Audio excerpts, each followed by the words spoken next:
સુરત શહેરમાં ગુજકેટની પરીક્ષાનો પ્રારંભ થયો છે।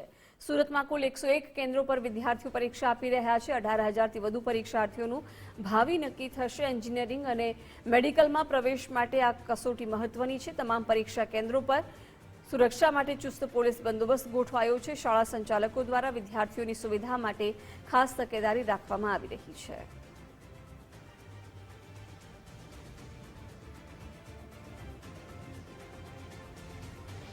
ગુજરાત રાજ્યની કોમન એન્ટ્રન્સ ટેસ્ટ જે એન્જિનિયરિંગ અને ફાર્મસી મેડિકલ ક્ષેત્ર માટેની આ ટેસ્ટ છે, જે કોમન એન્ટ્રન્સ ટેસ્ટ છે, જેમાં આજ રોજ પરીક્ષા કેન્દ્રો સજ્જ છે। સુરતના કુલ 101 કેન્દ્રો ઉપર 18,474 વિદ્યાર્થીઓ આજે ઉપસ્થિત થનાર છે।